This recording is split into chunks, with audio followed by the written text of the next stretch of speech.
నేను సూటిగా కాంగ్రెస్ ప్రభుత్వాన్ని, ఈ జిల్లాల్లో ఇరిగేషన్ మంత్రి ఉన్నారు కాబట్టి ఆయన సూటిగా ఒక ప్రశ్న అడుగుతున్నా. ఇవాళ కర్ణాటక ఆల్మట్టి హైట్ 5 టీఎంసీలు పెంచుకుంది, 10 టీఎంసీలు 5 మీటర్స్ పెంచుకుంది. 5 మీటర్లు పెంచుకుంటే 100 టీఎంసీలు నీళ్ళు అక్కడ ఆగుతాయి. అంటే 10 లక్షల ఎకరాలకు నీళ్ళు ఇచ్చేంత నీళ్లు కృష్ణా నదిని కర్ణాటక ఆపుకుంటుంది. వీళ్ళు ఏం చేశారు? కాంగ్రెస్ గవర్నమెంట్ ఒక ఉత్తరం రాసి ఆడ పడేసారు. ఎందుకు నిన్న చర్చ చేయాలి చెప్పండి అసెంబ్లీలో? నిన్న చేసినటువంటి తీర్మానంలో 2 పాయింట్లు ఉన్నాయి. ఎందుకు మరి ఆల్మట్టి ఎత్తు తగ్గించాలనే తీర్మానం ఎందుకు లేదు?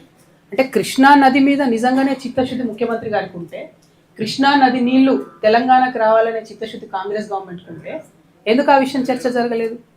అంటే దాని మీద పట్టింపు లేదు, పొలిటికల్ అన్నట్టు. బీఆర్ఎస్ తిట్టాలి, ఇంకోటి అనాలి తప్పితే కృష్ణానది నీళ్ళ మీద లేదు. ఇక్కడ ఇంకొకటి ఉంది, ఓవరాల్గా దేశవ్యాప్తంగా నదుల లింకేజ్, రివర్ లింకేజ్ ప్యాకేజ్ అనేది జరుగుతున్న సందర్భంలో కేంద్ర ప్రభుత్వం ఏం చెప్పింది? మేము ఏ ప్రాజెక్టుకు నేషనల్ ప్రాజెక్ట్ స్టేటస్ ఇవ్వనని చెప్పింది. కానీ కర్ణాటక అసెంబ్లీ ఎన్నికల ముందు భారతీయ జనతా పార్టీ కర్ణాటకలో రాజకీయ లబ్ధి కోసం అప్పర్ భద్ర అనే ఒక ప్రాజెక్ట్, ఆ అప్పర్ భద్ర ప్రాజెక్టుకు మాత్రం నేషనల్ ప్రాజెక్ట్ స్టేటస్ ఇచ్చి, దాంతో ఏమవుతుంది? ఇప్పుడు మన తెలంగాణలో తుంగభద్ర నది ఎక్కడైతే వస్తుందో అది రాకుండా ఈ అప్పర్ భద్రలో చాలా నీళ్ళు ఆపుకుంటారు వాళ్ళు.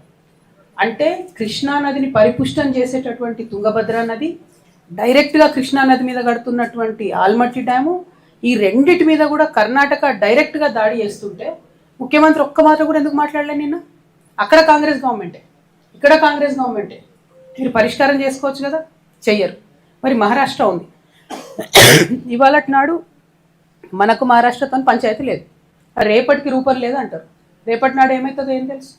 అంటే పాలసీ అనేది ముఖ్యమంత్రి స్థాయిలో మాట్లాడేటటువంటి వ్యక్తి భవిష్యత్తులో వచ్చేటటువంటి ఇబ్బందులు దృష్టిలో పెట్టుకొని చేయాలి.